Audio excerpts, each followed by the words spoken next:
Hi అండి. ఈరోజు మనం ఒకే వీడియోలో 2 ప్రయోజనకరమైనటువంటి విషయాలు తెలుసుకుందాము. ఒకటి కొబ్బరి చిప్ప నుండి కొబ్బరి వేరు చేయడము. 2 కొబ్బరిల నుండి వెన్న తీయడం. మీరు విన్నది నిజమే అండి. కొబ్బరి నుండి వెన్న తీసి దాని నుంచి నూనె తయారు చేయడం. ఏ విధంగా చిప్పల నుంచి కొబ్బరి ఈజీగా తయారు చేయడము ఏ విధంగా అని చూపిస్తానని చెప్పాను కదా. చూడండి, ఈ విధంగా స్టవ్ వెలిగించుకుని ఈ విధంగా పెట్టుకోవాలి. ఊర్లలో ఉన్న వాళ్ళైతే నిప్పుల మీద పెట్టుకోవచ్చు. కట్టెల పొయ్యి తయారు చేసుకుని నిప్పుల మీద పెట్టుకోవచ్చు. మన దగ్గర ఎన్ని కొబ్బరిలు ఉంటే అన్ని పెట్టుకోవచ్చు. నా దగ్గర ఇంకా ఒకటి ఉందండి, ఇది కూడా పెట్టుకుంటా. నేనైతే మీకు చూపించడం కోసమే ఇప్పుడు ఈ విధంగా చేసినటువంటి తురుము అయితే ఎండబెట్టుకోవచ్చు. దీంట్లోంచి దీన్ని ముక్కలుగా కట్ చేసుకుని మిక్సీ పట్టుకుని పాలు తీసుకున్న తర్వాత పాలను ఉపయోగించుకోవచ్చు. ఏదో ఒక రకంగా మిల్క్ షేక్ లాగా కానీ, అప్పం కోసం కానీ, జున్ను లాగా కానీ, ఇప్పుడు ఎట్లాగైనా ఉపయోగించుకోవచ్చు. ఇప్పుడు ఈజీగా తీసుకునే విధంగా చక్కగా ఇట్లా వేడి చేసామంటే చక్కగా వచ్చేస్తుంది. ఎక్కువ కష్టపడకుండా కొబ్బరి ఈజీగా తయారు చేసుకోవడము, ఇంకా పాలు చేసుకోవడము, పాలలోంచి వెన్న చేసుకోవడం, వెన్నలోంచి నూనె చేసుకోవడం, అన్నీ ఒకే విధంగా ఒక్క పని చేస్తే మనకి ఇప్పుడు 3 పనులు అయిపోతాయండి. పాలనైతే మిల్క్ షేక్ కానీ అప్పం కానీ చేసుకోవచ్చు. నేను కేరళ స్పెషల్ అప్పం కూడా తయారు చేశాను. ఆ విధంగా కూడా చేసుకోవచ్చు. మనం ఈ విధంగా కొంచెం ఫుల్గా కూడా పెట్టుకోవచ్చు. కొబ్బరి చిప్ప వేడెక్కితే చాలు వచ్చేస్తుంది. ఎందుకులే స్టవ్ వేస్ట్ అనుకున్నప్పుడు 2 ఇటుకల్ని పెట్టుకుని ఈ కొబ్బరి చిప్పలే ఉంటాయి కదా, వాటిని అంటించుకుని వాటి కింద కూడా పెట్టుకోవచ్చు. వాటి మీద అపార్ట్మెంట్లలో ఉండే వాళ్ళకి అట్లా వీలు కాదు కదా, అందుకని నేను స్టవ్ మీద చూపిస్తున్నాను. చూడండి, ఈ విధంగా మార్చుకుంటూ. మనకి ఇట్లా కాదు, స్టవ్ మీద అంతా పడుతుంది అనుకుంటారు కదా కొంతమంది. చపాతీ నిప్పుల మీద మంట మీద కాల్చే చపాతీ పెనం ఉంటుంది కదా, దాని మీద వేసుకోవచ్చు. అది కూడా లేదనుకుంటే దోశ చేసే పెనం మీద కూడా వేసుకోవచ్చు.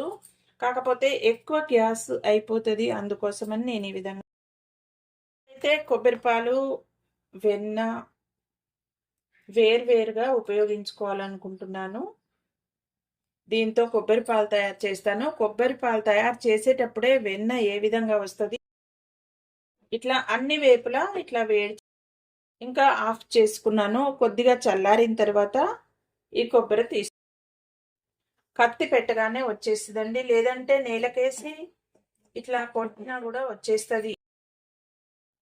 మనం ఇంట్లో నార్మల్గా వంట కోసం కొబ్బరి తెచ్చుకున్నప్పుడు ఈజీగా రావడానికి కొబ్బరికాయను కూడా డైరెక్ట్గా ఇట్లా మంట మీద పెట్టి డైరెక్ట్గా తీసేసుకోవచ్చు. అలా తీయడం వల్ల ఈజీగా వచ్చేస్తుంది. చూసారు కదా, వేడి చేసినప్పుడు ఈ చిప్పకు కూడా అంటుకుని కొద్దిగా ఇక్కడ మాడింది కదా, దీన్ని తీసేసుకోవచ్చు. చిప్ప కూడా వేడెక్కుతుంది కాబట్టి గ్యాస్ అంతగా వేస్ట్ అవ్వదు. ఇప్పుడు దీన్ని ఎలా ఈజీగా తీయొచ్చు, మనము కాల్చేటప్పుడే చూడండి ఎలా విచ్చుకుందో ఈ కొబ్బరి చిప్ప. మనం రాయి తీసుకొని కానీ కొట్టొచ్చు, లేదంటే చూడండి ఎంత ఈజీగా వచ్చేసిందో.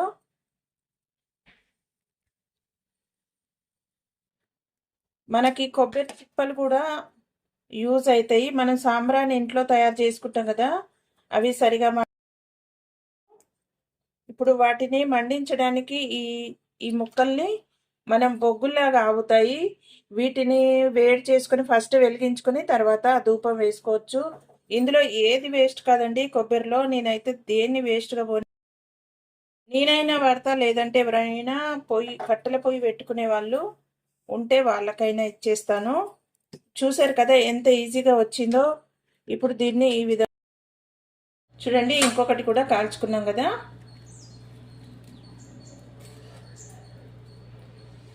ఈజీగా వచ్చేసింది. ఇట్లా మాడింది ఉంటే మనం తీసేసుకోవచ్చు.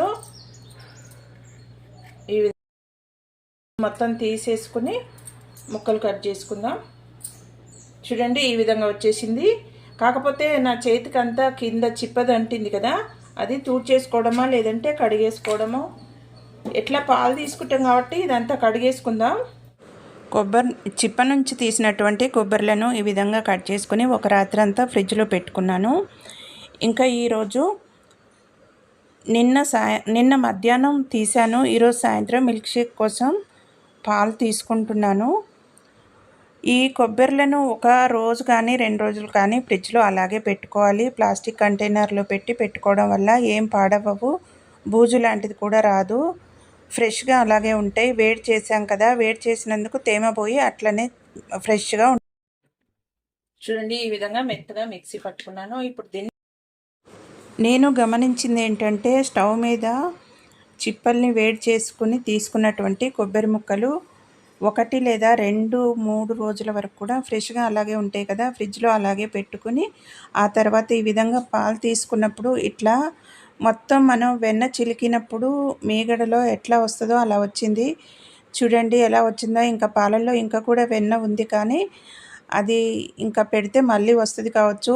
మొత్తం వెన్న మనం కష్టపడకుండానే సేమ్ బర్రె పెరుగులో మీగడ పెరుగులో వచ్చినటువంటి వెన్న ఏ విధంగా వస్తుందో అచ్చం అలాగే వచ్చింది. నేను ఫస్ట్ టైం అసలు ఇలా వస్తుంది అనుకోలేదు. నేను చూడడం కూడా షాకు. మొదటిసారి మీకు చూపించాలి ఇట్లా చేయడము అని ఈ వీడియో చేస్తున్నాను. ఇది రెండోసారి అండి.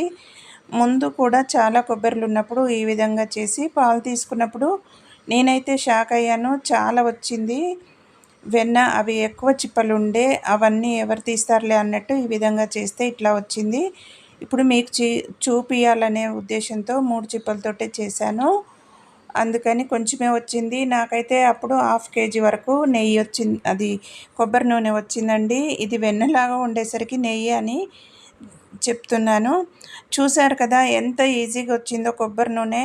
ఇంట్లో పచ్చి కొబ్బరిలు ఉన్నప్పుడు పూజలు చేసేవాళ్ళు ఎక్కువ కొబ్బరిలు ఇంట్లో ఏదైనా వ్రతం అట్లా ఉన్నప్పుడు చాలా ఉంటుంది కదా, అప్పుడు ఈ విధంగా తీసుకోవడం ఈజీ. చిప్పల నుంచి కొబ్బరి, ఆ తర్వాత మిక్సీ పట్టే వాళ్ళు ఉంటే పట్టుకొని చక్కగా ఈ విధంగా వెన్న తీసుకుని నూనె కావాలంటే నూనె చేసుకోవచ్చు. ఫేస్కి క్రీమ్ కూడా నేను చేశానండి. కొబ్బరి పాల క్రీము,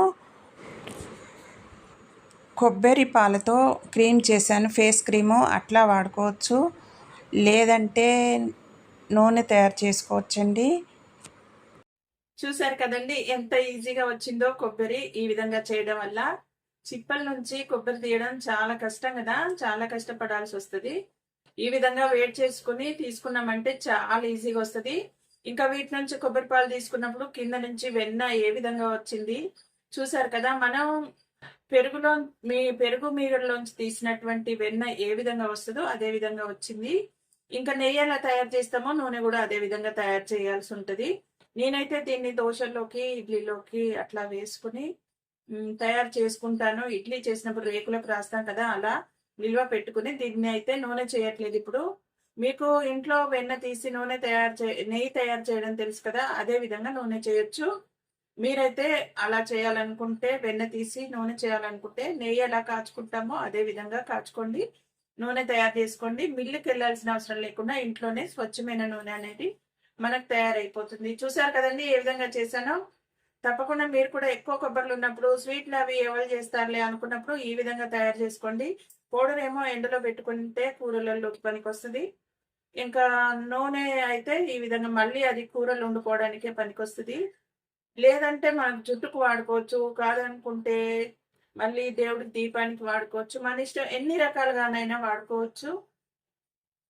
కల్తీ లేనటువంటి చక్కటి కొబ్బరి నూనె అయితే రెడీ అయిపోతుంది మనకు. మిల్లుకి వెళ్ళాల్సిన అవసరం లేదు.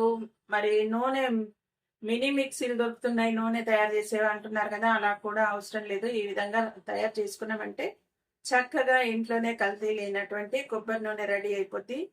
తప్పకుండా మీరు కూడా ట్రై చేయండి. వీడియో నచ్చుతుంది అనుకుంటున్నాను. వీడియో నచ్చితే లైక్ చేయండి, షేర్ చేయండి, సబ్స్క్రైబ్ చేయండి.